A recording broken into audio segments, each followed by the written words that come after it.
चलिए अभी स्टार्ट करते हैं हमारा topic mathematical mean. Mathematical mean यानी इसको हम बोलते हैं हिंदी में गणितीय माध्य। अब ये गणितीय माध्य जो होता है हमारा 3 पार्टों में बटा होता है। हमारा ये 3 पार्टों में बटा होता है। पहला होता है अरिथमेटिक मीन, दूसरा हमारा होता है ये ज्योमेट्रिक मीन, और तीसरा ये हमारा होता है हार्मोनिक मीन। 3 प्रकार के हमारे ये मीन होंगे जिनको हम बोलते हैं मैथमेटिकल मीन। ठीक है, इसको हम शॉर्ट में बोलेंगे एएम, यानी हिंदी में इसको बोलते हैं समांतर माध्य। दूसरा ये इसको हम जीएम बोलेंगे शॉर्ट में, इसको हम बोलते हैं हिंदी में गुणोत्तर माध्य। उसके बाद तीसरा इसको हम बोलते हैं एचएम, और ये होगा हमारा हरात्मक माध्य। ठीक है भाई, तो ये चीज़ें होती हैं। तो हम पढ़ना शुरू करते हैं पहले कहाँ से, अरिथमेटिक मीन यानी समांतर माध्य से। ठीक है, तो स्टार्ट करता हूं भाई मैं।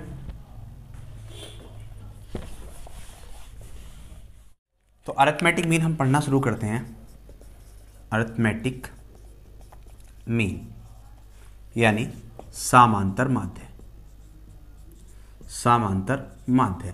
क्या बोलते, इसको ध्यान से समझना। मैंने तुम्हें पढ़ाई थी समांतर श्रेणी, याद होगा मैंने तुम्हें समांतर श्रेणी पढ़ाई थी। तो मैंने बताया था कि ए बी सी अगर ये एपी में है यानी समांतर श्रेणी में है, तो इनका अंतर क्या होता था, समान होता था। यानी अंतर मतलब इनका सार्वंतर जिसको हम बोलते थे डी। तो यहाँ से हो जाएगा अंतर बी माइनस ए, यहाँ से अंतर हो जाएगा सी माइनस बी। क्या होना चाहिए, समान होना चाहिए। बी को इधर आके ऐड करूंगा तो ये हो जाएगा 2b, और ये हो जाएगा a प्लस सी, यानी b बराबर क्या हो जाएगा a प्लस सी बाई 2। ये चीज़ें हमारी वहाँ पर होती थी। ठीक है, अब ये जो बिल्कुल बीच वाली वैल्यू है यही तो होता है हमारा मीन, मतलब माध्य। बीच वाला माध्य का मतलब क्या होता है, बीच वाला, तो मीन यही तो है। तो यहाँ पर b की वैल्यू क्या आई, दोनों का योग बटे 2। ठीक है, यानी अगर हम बात करें एम की, अगर हम बात करें एम अरिथमेटिक मीन की, अगर 2 पद हैं तो a प्लस बी बाई 2, ये हमारा अरिथमेटिक मीन होगा। अगर 3 पद हैं तो a plus B plus C by 3, ये हमारा अरिथमेटिक मीन होगा। मतलब कुल मिला के ये होता है क्या, योग बटे संख्या, पदों का योग बटे पदों की संख्या। जो हम औसत पढ़ते हैं ना, औसत क्या होता है, पदों का योग बटे पदों की संख्या। वही है हमारा समांतर माध्य। जो हमारा समांतर माध्य है वो क्या है भाई, वो यही है औसत, जो हम औसत पढ़ते थे, पदों का योग बटे पदों की संख्या। यानी हम ऐसा कह सकते हैं जो एम होगा, एम क्या होगा, a plus B plus C plus dot dot dot N तक, और कितने पद हुए टोटल n, तो अपॉन n। ये होता है हमारा अरिथमेटिक मीन। ठीक है, तो बात समझ में आ गई। कोई अरिथमेटिक मीन जो है, समांतर माध्य जो है, वो कोई नई चीज नहीं है। वो क्या है, पदों का योग बटे पदों की संख्या, मतलब एवरेज ही है, औसत ही है। तो अब क्वेश्चन करते हैं, बेहद खत्म के क्वेश्चन है। चलिए स्टार्ट करते हैं क्वेश्चन। अब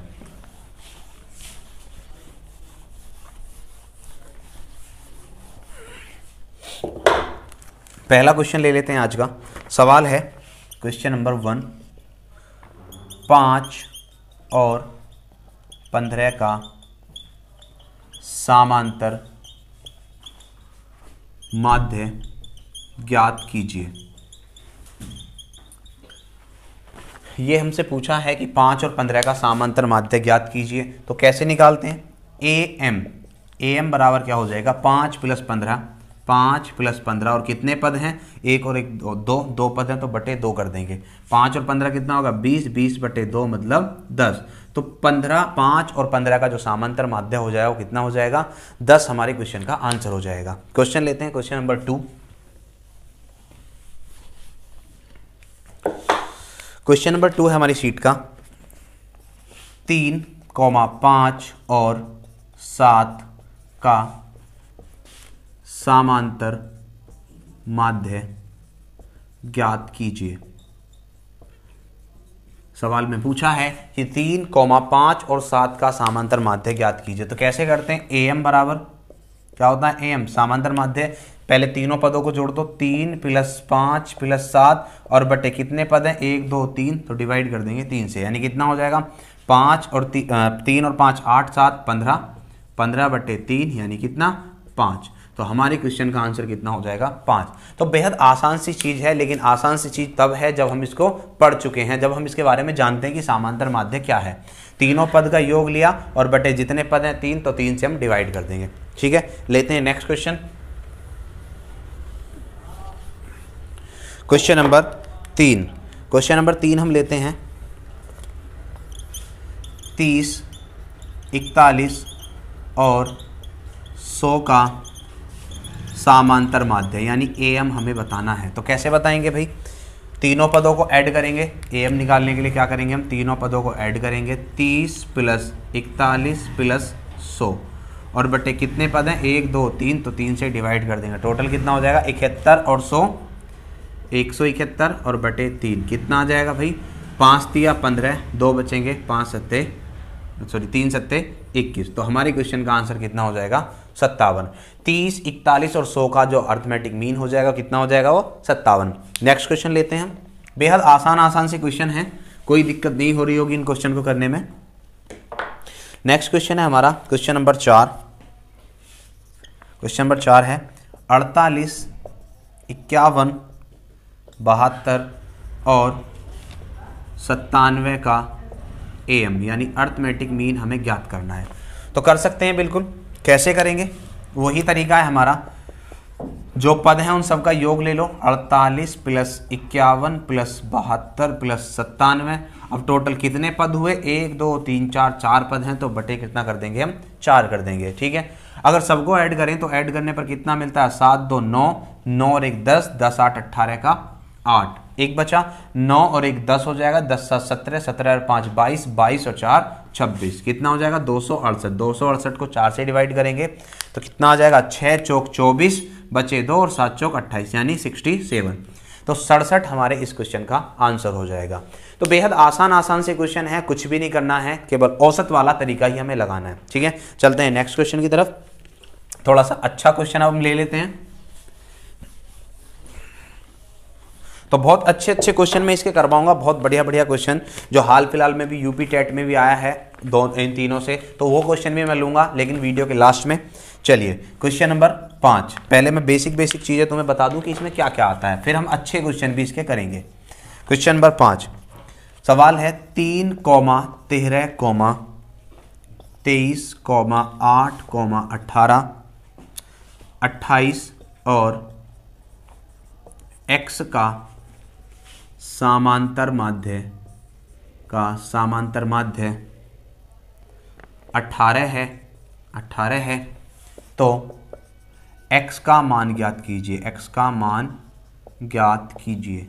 ये हमारा सवाल है और बेहद आसान सा सवाल है। ठीक है, कैसे करते हैं, समांतर माध्य कैसे निकालते हैं, सारे पद को ऐड कर लो, 3 plus 13 plus 23 plus 8 plus 18 plus 28 और प्लस ये x अपॉन में कितने पद हो गए, 1 2 3 4 5 6 7, 7 पद हो गए, तो 7 से डिवाइड कर दोगे और बराबर कितना दे रखा है AM, हम इस बार समांतर माध्य 18, ये हो जाएगा। ठीक है, सबको ऐड कर लो, ऐड करेंगे तो कितना हो जाएगा, ये हो जाएगा तुम्हारा 3 और 13 26, 3 और 13 16, 16 और 23 कितने हो जाएंगे 39, 39 और 8 कितने हो जाएंगे 47, 47 और 18 कितने हो जाएंगे 47, 18 65, 65 और 28 कितने हो जाएंगे 65 और 28 73, 93 कितना हो जाएगा 93। तो 93 प्लस x और 7 की गुणा वहाँ कर दोगे तो कितना हो जाएगा 18 7 126 हो जाएगा। अब x बराबर कितना हो जाएगा 126 में से उधर जाके 93 माइनस कर देंगे, यानी ये बचा 3 और 3 यानी 33। तो x का मान जो हो जाएगा वो कितना हो जाएगा 33, हमारे इस क्वेश्चन का आंसर हो जाएगा। बेहद अच्छा सवाल था ये, यहाँ पर x की वैल्यू निकालने के लिए पूछा था। अगले क्वेश्चन पर चलते हैं, अगला क्वेश्चन और अच्छा क्वेश्चन लेते हैं, क्वेश्चन नंबर 6।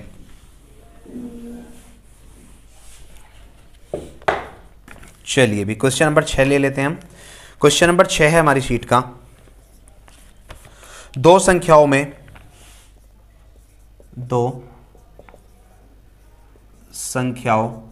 में से बड़ी संख्या, दो संख्याओं में से बड़ी संख्या छोटी संख्या से 8 अधिक है, तथा दोनों का समांतर माध्य 54 है, तो बड़ी संख्या ज्ञात कीजिए। ये सवाल है और अच्छा सवाल है। ठीक है, कैसे करेंगे सवाल को जरा ध्यान से देखना। सबसे पहले हमें क्या दे रखा है कि दो संख्या हैं, एक बड़ी है और एक छोटी है, उन दोनों का अंतर कितना हो जाएगा 8, क्योंकि बड़ी संख्या छोटी से 8 अधिक है तो अंतर कितना हो गया 8। यानी ऐसा करेंगे, हम मान लेते हैं बड़ी संख्या a है, छोटी संख्या b है, तो इनका अंतर कितना हो गया 8, कोई दिक्कत नहीं है। उसके बाद क्या दे रखा है, दोनों संख्या a प्लस b, इनका समांतर माध्य बटे 2 हो जाएगा, कितना दे रखा है 54। यही होता है समांतर माध्य। समांतर माध्य क्या होता है, दोनों संख्या हमारे पास क्या है a और b, तो दोनों का योग और बटे कितने पद हैं 2, तो बटे 2 कर देंगे और बराबर कितना दे रखा है 54। तो a प्लस बी बराबर कितना हो जाएगा 54 दूनी 108 हो जाएगा। अब इसको यहां पर ला कर रख दो, दो इक्वेशन मेरे पास मिल गई, एक a माइनस बी और एक a प्लस बी। जब भी दो इक्वेशन इस तरीके से हो, जब दोनों को जोड़कर और दोनों को घटाकर दे रखा हो, मतलब एक बार तो जोड़ के हमें दे दिया a प्लस बी और एक बार हमें घटा के दे दिया a माइनस बी, तो बड़ी वैल्यू निकालने के लिए क्या करते हैं, हम दोनों को जोड़कर आधा करते हैं। तो 8 और 108 कितना हो गया 116 बटे 2, यानी कितना हो जाएगा 58। ये बड़ी संख्या के लिए, ये किसके लिए, बड़ी संख्या के लिए। अगर पूछा होता छोटी संख्या, तो छोटी संख्या के लिए हम क्या करते हैं, छोटी संख्या b क्या करते हैं, दोनों को घटा के फिर आधा करते हैं, दोनों को अंतर लेंगे 100 और 108 और 8 का अंतर कितना हो गया 100, तो 100 बटे 2 यानी कितना हो जाएगा 50। तो ये हमारे आंसर हो जाते। अभी हमसे सवाल में क्या पूछा था, बड़ी संख्या, तो बड़ी संख्या हमारी कितनी हो जाएगी 58 यानी 58। तो अच्छा क्वेश्चन था। चलते हैं नेक्स्ट क्वेश्चन की तरफ, ठीक है।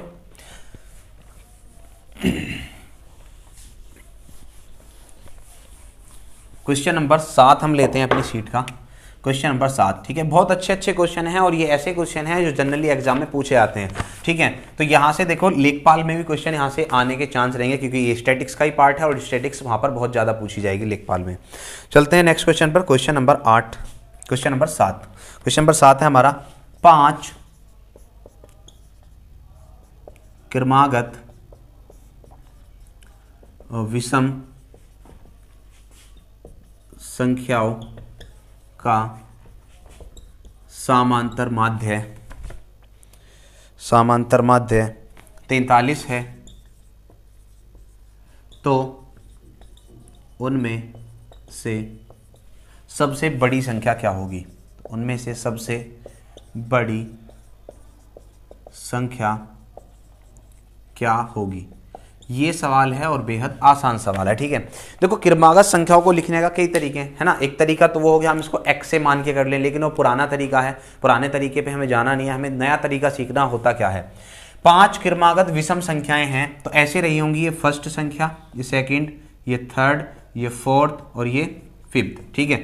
हमेशा याद रखना, जब भी क्रमागत संख्याएं हमें दे रखी हो, चाहे तो वो असेंडिंग ऑर्डर में हो, चाहे वो डिसेंडिंग ऑर्डर में हो, यानी चाहे तो वो आरोही क्रम में हो या अवरोही क्रम में, घटते बढ़ते क्रम में या घटते क्रम में, तो ठीक बीच वाली जो संख्या होती है, ठीक बीच वाली संख्या जब भी ये मतलब क्रम से हो, क्रम से लगी हो, चाहे तो हो आरोही क्रम में चाहे अवरोही क्रम, चाहे तो बढ़ता क्रम चाहे घटता क्रम, तो जो बिल्कुल जस्ट बीच वाली संख्या होती है वो हमारी संख्या का औसत या समांतर माध्य होती है। मैंने बताया था औसत और समांतर माध्य एक ही चीज है। तो जस्ट बीच वाली संख्या कौन सी हुई है, तीसरी वाली, तो ये क्या होगी समांतर माध्य। और कितना दे रखा है हमें 43 यानी 43। तो तीसरी वाली संख्या हमें बीच वाली संख्या यहाँ से मिल जाती है, कितनी 43। अब अगर बड़ी संख्या में जाना है, देखो विषम संख्याएं हैं, तो विषम संख्या में 2 का अंतर, ये वाली 2 बड़ी होगी इससे और ये वाली भी 2 बड़ी होगी। क्रमागत हैं तो 2 का अंतर होगा, यानी बड़ी संख्या पर जाएंगे तो इससे आगे 45 से 2 आगे 47, सॉरी 43 से 2 आगे 45 और 45 से 2 आगे 47। तो बड़ी संख्या तो हमारी ये हो जाएगी, बड़ी संख्या क्या हो जाएगी हमारी 47। लेकिन अगर इसी सवाल में पूछा होता छोटी संख्या, तो फिर हम बैक में आते। तो बैक में आते कैसे, यहां से 2 कम, इधर से भी 2 कम, तो कितना 43 से 2 कम कितना हो जाएगा 41, और 41 से भी 2 कम कितना हो जाएगा 39। तो सबसे छोटी संख्या कौन सी हो जाती, फिर सबसे छोटी कौन सी हो जाती 39, ठीक है, कोई दिक्कत नहीं। तो हमें ये चीज याद रखनी है, जब भी ऑर्डर में चीजें हों, यानी क्रम से हों, क्रमागत सम संख्या हो, क्रमागत विषम संख्या हो, तो ठीक बीच वाली संख्या जो होती है वो औसत या समांतर माध्य होती है। अब यहाँ पर समांतर माध्य कितना दे रखा था 43, तो ये बीच वाली संख्या जो तीसरी थी वो क्या हो जाएगी 43।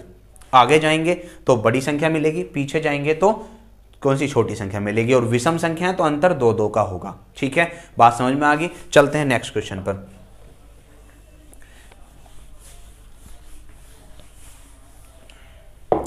क्वेश्चन नंबर 8 हम ले लेते हैं अपनी शीट का।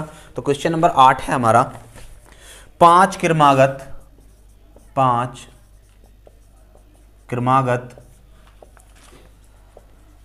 सम संख्याओं, 5 क्रमागत सम संख्याओं का समांतर माध्य 58 है, तो सबसे छोटी संख्या ज्ञात कीजिए। सबसे छोटी संख्या ज्ञात कीजिए, ये हमारा सवाल है। तो बेहद आसान सा सवाल है, ये भी ऐसे ही करेंगे। अब देखो ये कह दिया 5 क्रमागत सम संख्याएं हैं। कैसी संख्याएं? सम संख्याएं हैं। तो क्रमागत ले लेते हैं 5 संख्या, 1 2 3 4 5, मतलब ये पहली, ये दूसरी, ये तीसरी, ये चौथी, ये पांचवी, ये 5 संख्या हमारे पास हो गई। ठीक है, तो अब ये देखो क्रमागत है तो जस्ट बीच वाली संख्या क्या हो जाएगी? तीसरी वाली संख्या समांतर माध्य, और वो कितना दे रखा है? 58 हमें दे रखा है, तो ये 58। अगर हम छोटी संख्या पर जाना चाह रहे हैं तो सम संख्या है, सम में अंतर कितने का? 2 का, तो पीछे को आएंगे तो 2 कम होगा, तो इससे पीछे 56 और इससे पीछे 54, तो आंसर तो हमारा ये हो गया 54। अगर हमसे पूछा जाता बड़ी संख्या बताओ, तो ये कितनी? 2 ज़्यादा 60 और ये 2 ज़्यादा 62, तो बड़ी संख्या हमारी 62 हो जाती है। लेकिन हमसे ये पूछा है तो हमारी क्वेश्चन का आंसर कितना है? 54। ठीक है, बात समझ में आ गई। अगले क्वेश्चन पर चलते हैं। अब देखो तुम्हारे मन में आ रहा होगा कि ये तो ऐसी संख्या है, जैसे 5 संख्या है तो इसमें तो हमने बता दिया कि बीच की 3 होगी, अगर 6 होती तो क्या होता? तो एक क्वेश्चन अब ऐसा भी ले लेते हैं जिसमें अगर संख्या 6 आ जाए तो फिर क्या होगा। ठीक है, तो एक क्वेश्चन 9वां क्वेश्चन और मैं ले लेता हूं। क्वेश्चन नंबर 9 लिख लेते हैं, 8 क्रमागत सम संख्याओं का समांतर माध्य 42 है, 42 नहीं लेते, सॉरी 43 ले लेते हैं, 43 है, तो सबसे बड़ी व सबसे छोटी संख्या का अंतर क्या होगा। ठीक है, तो सबसे बड़ी भी निकालनी है, सबसे छोटी भी निकालनी है, और उसके बाद उनका अंतर निकालना है। तो ये क्वेश्चन अब हम करेंगे। ठीक है, कितनी संख्याएं हैं भाई? 8 क्रमागत सम संख्याएं हैं। तो पहली फर्स्ट संख्या, सेकंड संख्या, थर्ड संख्या, फोर्थ संख्या, फिफ्थ संख्या, सिक्स्थ, सेवंथ और ये 8th। ठीक है, 8 संख्या मेरे पास है। ठीक है, अब देखो इसमें मुझे ठीक बीच वाली संख्या ढूंढनी है। मैंने बताया कि ठीक बीच वाली संख्या जो होती है, ठीक बीच वाली संख्या समांतर माध्य होती है जब ये क्रमागत हो। तो अगर ठीक बीच वाली संख्या ढूंढने जाएं तो नहीं मिलेगी, क्योंकि 1 2 3 4 इधर हटाएं तो 1 2 3 4 यहाँ हट जाएंगी, तो बीच में तो कुछ मिला ही नहीं, है ना। यानी 4 इधर को लें, 4 इधर को लें तो बीच में कुछ भी नहीं। अगर हम 3 इधर को लें और 3 इधर को लें तो बीच में फिर 2 बच जाती हैं, यानी हमें जस्ट बीच वाली संख्या यहाँ पर नहीं मिल रही। जब ठीक बीच वाली संख्या यहाँ पर नहीं मिल रही तो हम ये जो संख्याएं हैं ना, इनके बीच में कोई संख्या मानेंगे कि इनके बीच में जो रही होगी कोई एक संख्या, वो इनका समांतर माध्य होगी, और वो कितना है? 43। ठीक है, जब हमें ठीक बीच वाली संख्या नहीं मिलेगी तो जो हमारी बीच की संख्या आई हैं उनके बीच में कोई संख्या हम मान लेंगे कि ये समांतर माध्य रही होगी। ठीक है, तो समांतर माध्य कितना होगा? 43। अब 43 से बड़ी सम संख्या है ना, ये कैसी संख्या है? सब सम संख्या। तो 43 से बड़ी सम संख्या कितनी होगी? 44, उससे बड़ी 40, उससे बड़ी 48, उससे बड़ी 50। अगर पीछे आए तो 43 से छोटी सम संख्या 42, उससे छोटी 40, उससे छोटी 38, उससे छोटी 36। ये तो सबसे छोटी संख्या तो होगी हमारी 36 और सबसे बड़ी संख्या हमारी होगी 50। और 36 और 50 का अंतर कितना आ जाएगा? अंतर पूछा था ना सबसे छोटी और सबसे बड़ी का, तो कितना हो जाएगा? 50 - 36 बराबर 14 हमारा अंतर हो जाएगा। तो ये हमारी क्वेश्चन का आंसर था। बहुत बढ़िया सवाल था। लेकिन देखो अब ये तरीका है, ये तरीका भी सही है, लेकिन ये तरीका तभी तक ठीक है जब ये लिमिट में है संख्याएं। ये कह देता 50 क्रमागत संख्या तो क्या होता? फिर और दिक्कत बन जाती है ना। तो फिर अगर 50 क्रमागत संख्या और अंतर पूछे तो क्या करेंगे? बहुत आसान। देखो एक सवाल और लेते हैं, सवाल नंबर 10 हम इसको थोड़ा सा चेंज कर लेता हूं मैं। 50 क्रमागत सम संख्याएं हैं मेरे पास में, 50 क्रमागत सम संख्याएं हैं और इनका समांतर माध्य में कितना ले लूं? कुछ भी ले लो, समांतर माध्य मैंने ले लिया इनका 102, ये ले लिया। ठीक है, तो बताना है 102 नहीं 103 ले लेते हैं, ठीक है 103। तो बताना है कि सबसे छोटी और सबसे बड़ी का अंतर क्या होगा। ये सवाल अब देखो बहुत ज़्यादा इंपॉर्टेंट है। तो अब होगा क्या, हमें अंतर बताना है, तो अंतर पर हम सीधा सीधे जा सकते हैं, अंतर पर हम सीधे सीधे जा सकते हैं। अगर हमारे पास 1 से लेकर ऐसे 50 तक संख्या हैं, तो मुझे बताओ पहले तो सम संख्या है, तो प्रत्येक में अंतर कितने का, 2 का, प्रत्येक में अंतर कितने का, 2 का, ठीक है। और अंतर कितनी बार बनेगा 1 से 50 तक, 1 से 2 1 बार अंतर, 2 से 3 2 बार अंतर, 3 से 4 3 बार अंतर, 4 से 5 4 बार अंतर। मतलब अंतर जो है ना, अगर 50 संख्या है तो 50 संख्याओं में 49 बार अंतर बना होगा। कितनी बार, 49 बार। और प्रत्येक में अंतर 2 का, तो 49 दूनी कितना हो जाएगा, 98 हमारा अंतर हो जाएगा, ठीक है। सेम जैसे वहां पर जब हम 8 संख्या लिख रहे थे ना, 1 से 8 तक की 8 संख्या, तो अंतर कितनी बार बना, 1 2 3 4 5 6 7 7 बार हमारा अंतर बना होगा। और प्रत्येक में 2 का, तो 7 दूनी 14, जैसे पिछले वाले सवाल का था। तो डायरेक्ट हम कर सकते हैं, ठीक है भाई, बात क्लियर है। चलते हैं अब आगे।